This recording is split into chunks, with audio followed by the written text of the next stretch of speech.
तो now we will start with trigonometry. ठीक है, तो ट्रिगोनोमेट्री में जो जो चीज़ें हमें रिक्वायर्ड रहेंगी स्टार्टिंग में, वो चीज़ें हम देखते हैं। तो ट्रिगोनोमेट्री की अगर हम बात करें, ट्रिगोनोमेट्री बेसिकली क्या होता है?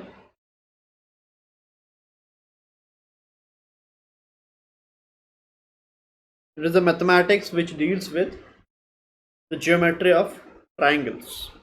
ठीक है, तो ट्रिगोनोमेट्री क्या है? Mathematics which deals with the geometry of triangles।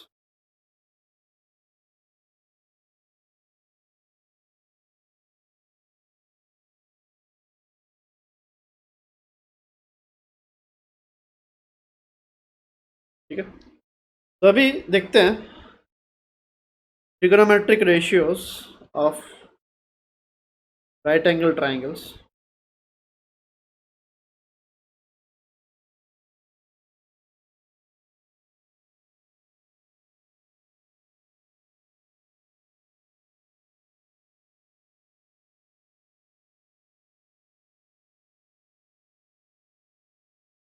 सबसे पहले तो हम नेमिंग करना सीखेंगे, किसको परपेंडिकुलर बोलते हैं, किसको बेस बोलते हैं और किसको हाइपोटेन्यूस बोलते हैं। ये मान लो आपके पास एक राइट एंगल ट्राइंगल है और इस राइट एंगल ट्राइंगल में इस एंगल को आपने मान लो थीटा लिया है। ठीक है, जनरली एंगल्स को हम इस सिंबल से रिप्रेजेंट करते हैं, थीटा। अब देखो, एंगल के अपोजिट साइड को हम क्या बोलते हैं? एंगल के जस्ट अपोजिट में जो साइड है, ठीक है, this is known as the perpendicular P. ठीक है, एंगल के एडजेसेंट जो साइड होता है उसको हम बोलते हैं बेस बी, और इसको हम फिर हाइपोटेनियस बोलते हैं। ठीक है, तो यहाँ पे ये चीज़ आपकी ज़रूरी है, परपेंडिकुलर क्या है? Side opposite to the angle chosen.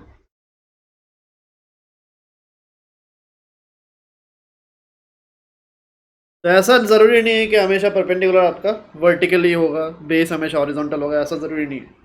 ठीक है, अगर मैं ये वाला एंगल लेता थीटा, तो मेरे लिए परपेंडिकुलर कौन होता है? ये हॉरिजॉन्टल जो लाइन है। ठीक है, तो अगर इसको मैं थीटा लेता तो मेरे लिए ये आपका बेस बन जाता। तो इस चीज़ की नॉलेज आपको होनी चाहिए कि परपेंडिकुलर और बेस किसको बोलते हैं, because it is very much important. आगे जाके जब हम फिजिक्स में डिफरेंट डिफरेंट ट्राइंगल्स से डील करेंगे तो वहाँ पे ज़रूरी नहीं कि हमेशा यही वाला एंगल थीटा लिया जाए। ठीक है, हो सकता है आपका कोई और एंगल थीटा ले लिया है। तो बेस्ड ऑन ओरिएंटेशन देखते ही आपको विजुअली पता होना चाहिए किसको हम परपेंडिकुलर बोलेंगे, किसको हम बेस बोलेंगे। ठीक है, तो it is the side opposite to the angle. ठीक है, ये जो भी आपने एंगल लिया है इसके अपोजिट साइड को हम परपेंडिकुलर बोलते हैं।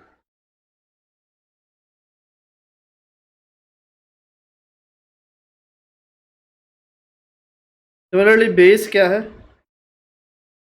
It is the side adjacent to the angle. ठीक है,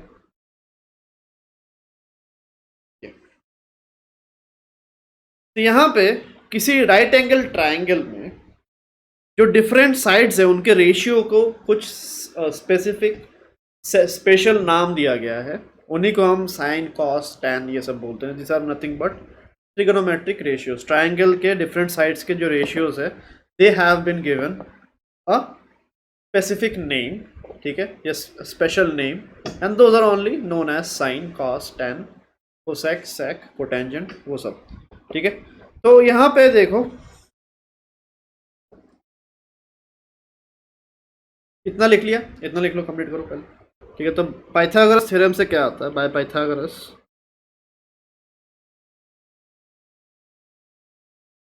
पी स्क्वायर, इन सब में एक रिलेशन होता है, P square plus B square आपका एच स्क्वायर के बराबर आएगा।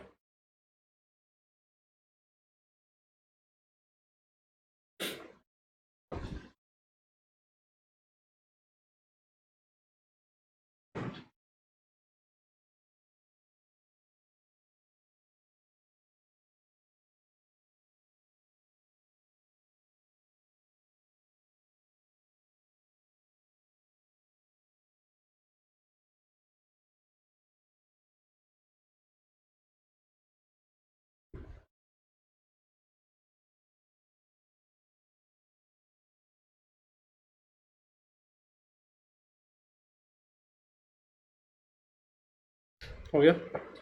तभी देखो उसी ट्रायंगल में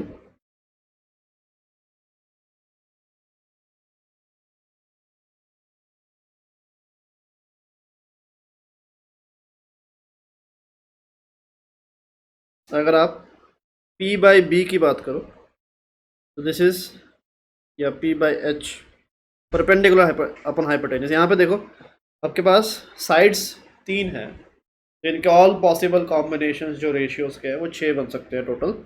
ठीक है, 3 साइड्स है तो P बाई एच एक रेशियो है, इसको बोला जाता है साइन। ठीक है, शॉर्ट फॉर्म इसका साइन होता है, sine theta.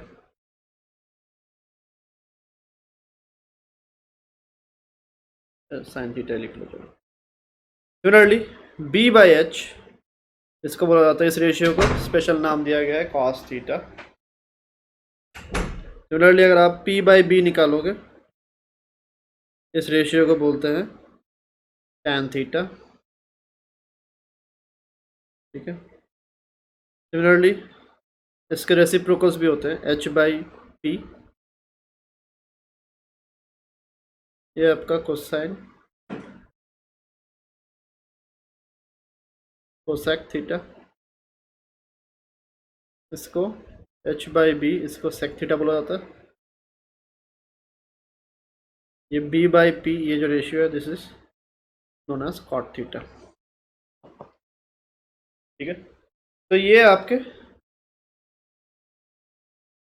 Different trigonometric ratios.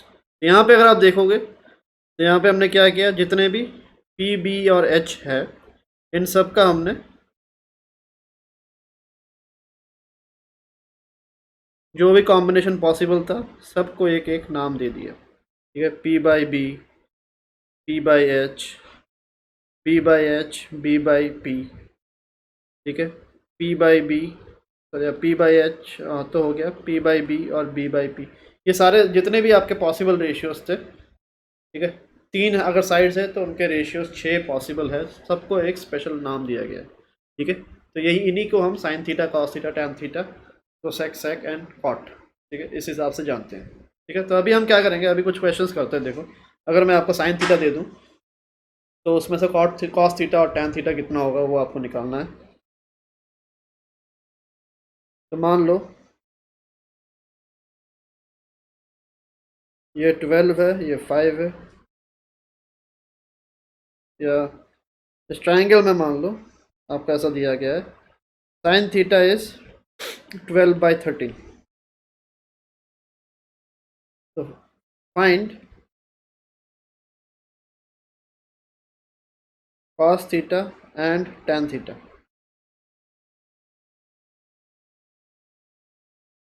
Try करो।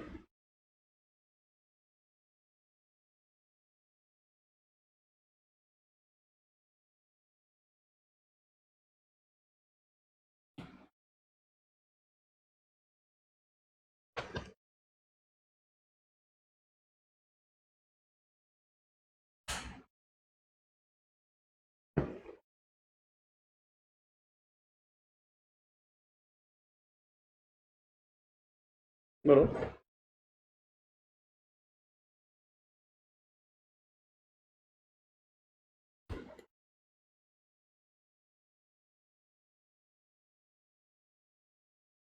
12/5। यहाँ पे आपको, हाँ, यहाँ पे क्या करना है, आपको ट्राइंगल बना लो।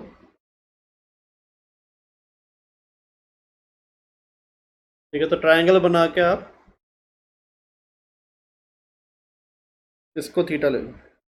अगर ये थीटा होगा तो ये 12 होगा, ये 13 होगा, तो पाइथागोरस से आपका निकल जाएगा, ये आपका 5 आएगा। ठीक है,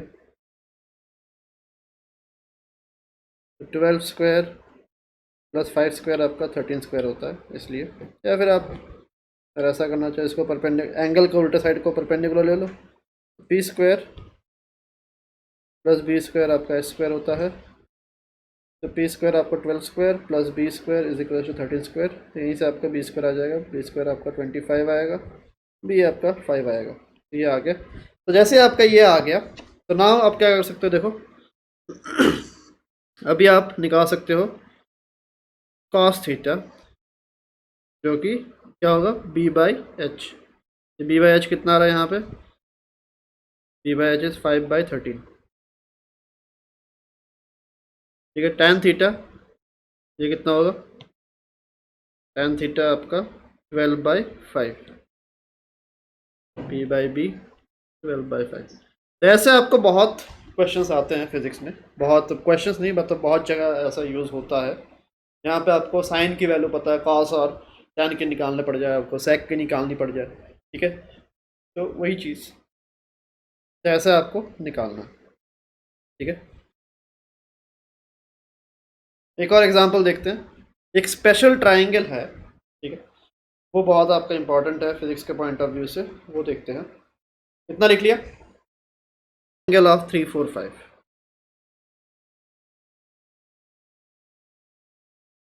राइट एंगल ट्राइंगल बेसिकली। तो ये ट्राइंगल अगर आप देखो,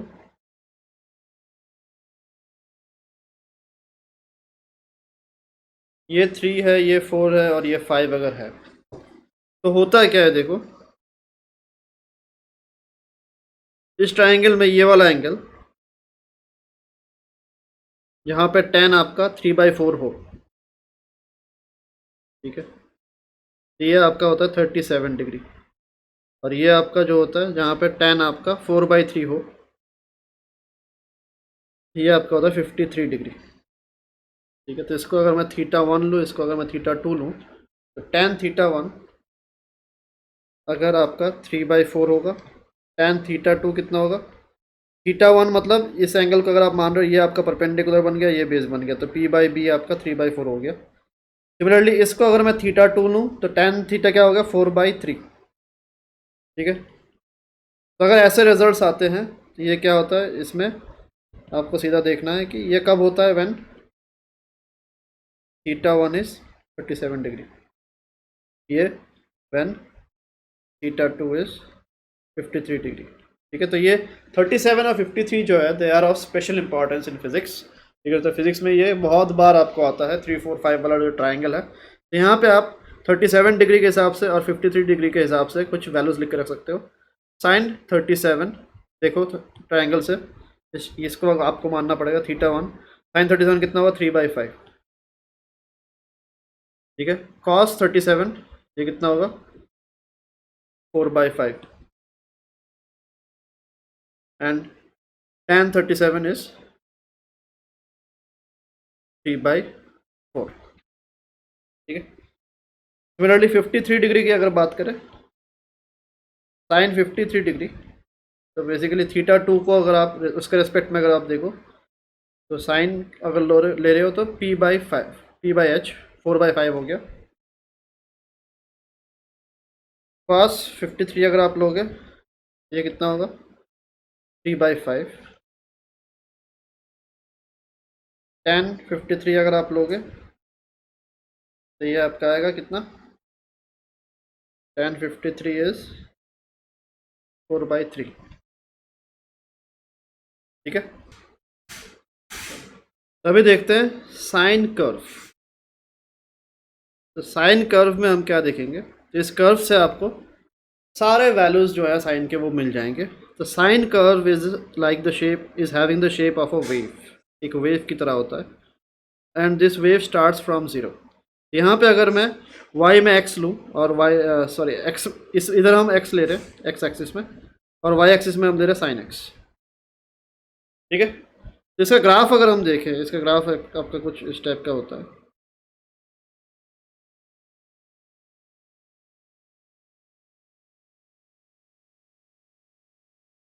एक वेव का शेप का, और सिमेट्रिक है ये, this axis is symmetric about,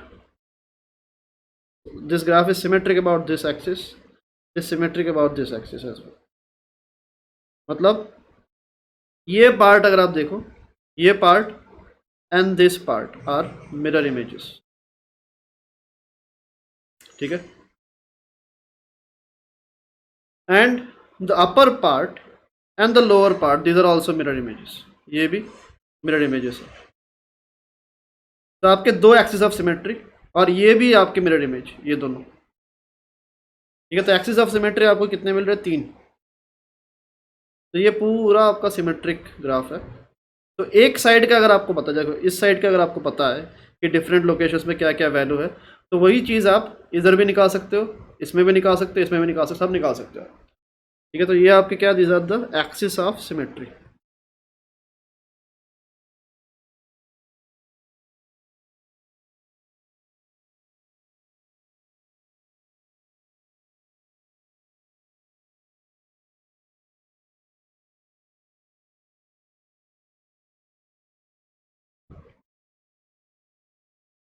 clear है? इतना समझ में आ रहा है? तो ये क्वेश्चन ये है कि ये जीरो से स्टार्ट क्यों हुआ, बिकॉज साइन जीरो आपका जीरो होता है। ठीक है, आपने 10th में ऑलरेडी सीखा होगा कुछ वैल्यूज, और इन वैल्यूज को अभी हम प्लॉट करेंगे और उस प्लॉटिंग के हिसाब से आगे के वैल्यूज भी आपके निकल जाएंगे। तो ये साइन 30, साइन 45, साइन 60 और साइन 90, ये सारे स्टैंडर्ड वैल्यूज हैं जो आपने ऑलरेडी पहले ही सीख रखा है। तो इसका आप क्या ले सकते हो, ज़ीरो। इसका आप ले सकते हो हाफ होता है। फिर अगला आपका 1/√2 होता है।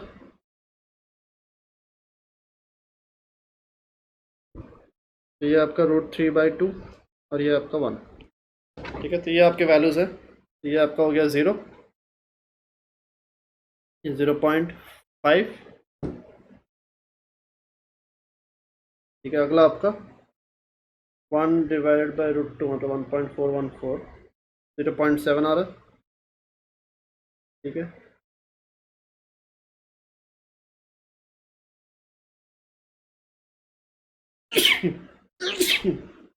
ये 0.86 और ये 1, ऐसा डेसिमल वैल्यूज आपके ये है।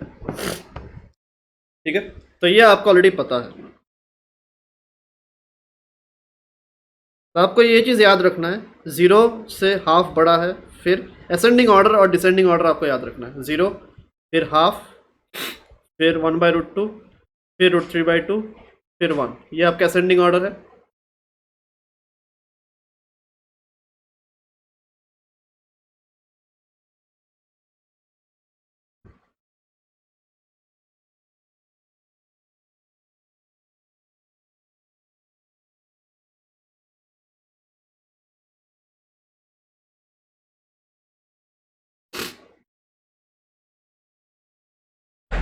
और ये आपका डिसेंडिंग। तो इस चीज़ को आपको, इस पैटर्न को आपको याद रखना है, इसी से आपका ग्राफ में सब कुछ आ जाएगा। देखो,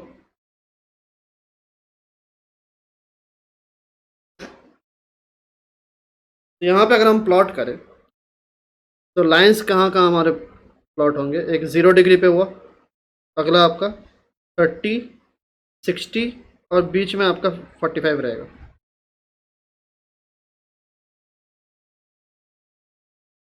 ये, तो ये आपके वैल्यूज हैं। इनको अगर हम प्लॉट करें ऊपर की तरफ एक्सटेंड करें, देखो तो हमें क्या मिलेगा, एक ये लाइन मिलेगा, एक ये लाइन मिलेगा, और एक बीच वाला लाइन हमें मिलने वाला। ठीक है, तो यहाँ पे ग्राफ से भी दिख रहा है आपको असेंडिंग ऑर्डर। पहला ज़ीरो है, फिर थोड़ा सा बड़ा हुआ हाफ हुआ, फिर थोड़ा सा और बड़ा हुआ 1/√2 हुआ, फिर और बड़ा हुआ √3/2 हुआ, फिर फाइनली 1 हुआ। ठीक है,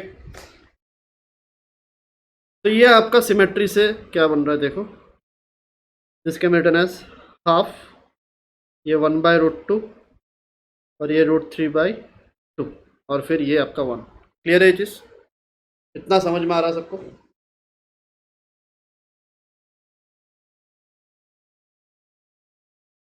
तो सिंस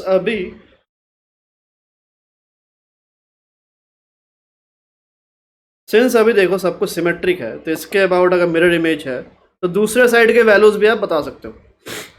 ठीक है, तो अभी आप वापस इधर आप एक्स एक्सिस में अगर प्लॉट करोगे तो उतने ही डिस्टेंस दूर दूर आपको प्लॉट करना पड़ेगा। ये पहला 30 होगा, फिर अगला 60 पे ये बनेगा, फिर 90 डिस्टेंस दूर आपको ये बनेगा, तो ये आपका 180 हो जाएगा। फिर आपको अगर प्लॉट करना है तो ये डिस्टेंस 30 डिग्री का है। ठीक है, ये कौन सा है, दिस इज बेसिकली 90 डिग्री। तो ये अगर 30 है तो ये कितना होगा, अगला लाइन जो हमने प्लॉट किया ये 90 से प्लस 30 होगा, ठीक है। ये आपका 120 डिग्री वाला होगा। फिर ये आपका 60 डिग्री दूर है 30 वाला पॉइंट, तो इधर आपका कौन सा रहेगा 150 डिग्री। फिर आपका 180 डिग्री, ठीक है। और बीच में एक आपका रहेगा ये जो है दिस इज 135 डिग्री। ये चीज़ समझ में आ रहा है?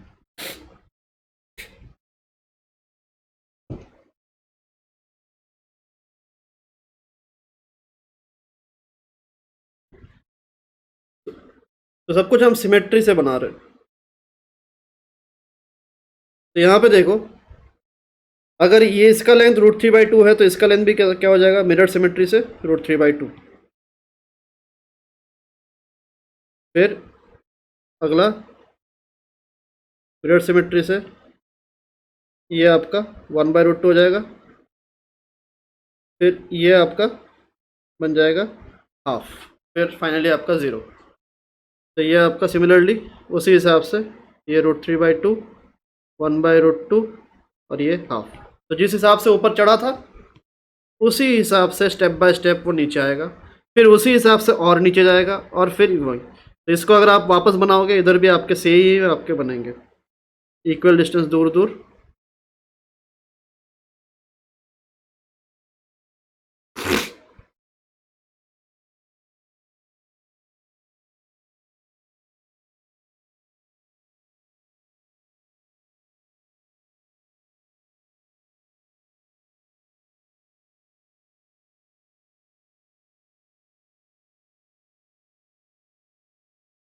ये इधर भी ये सिंस नेगेटिव साइड में है तो सबसे छोटा वाला लाइन कितने साइज का होगा -1/2। वही असेंडिंग डिसेंडिंग ऑर्डर आपको याद रखना है -1/2। फिर अगला आपका -1/√2, फिर -√3/2, सबसे बड़ा वाला -1। फिर वापस ये -√3/2 हो जाएगा, -1/√2, -1/2, फिर वापस 0। एंगल्स क्या होंगे 180 से आगे 30 डिग्री होगा 210, फिर 225 डिग्री, फिर 240 डिग्री, फिर 270 डिग्री हो गया ये। फिर आपका 270 300 होगा, फिर 315, 330 और फाइनली 360 डिग्री, ठीक है। तो इस टाइप का आपका ग्राफ होगा। इस ग्राफ से ही आपको सारे वैल्यूज मिल रहे हैं साइन और कॉस सबके, ठीक है। इतना समझ में आ रहा है साइन के सारे एंगल्स के। 90 डिग्री तक आपको पता था ऑलरेडी 10th में। अब 90 के आगे क्या होंगे वो भी आपको ग्राफ में ही दिख गया, और सब कुछ आपको बस एक ग्राफ आपको ड्रॉ करना है और ग्राफ के हिसाब से आपका पूरा निकल जाएगा, ठीक है। बस आपको ये ग्राफ ड्रॉ करना है और सिमेट्री से आपको देखते ही, इसको 2-3 बार प्रैक्टिस करोगे, देखते ही आपको समझ में आ जाएगा कौन सा वैल्यू कितना होगा। क्लियर है जिस आपका होमवर्क रहेगा कि इस ग्राफ को देख के आप पूरा टेबल बनाओ, ठीक है।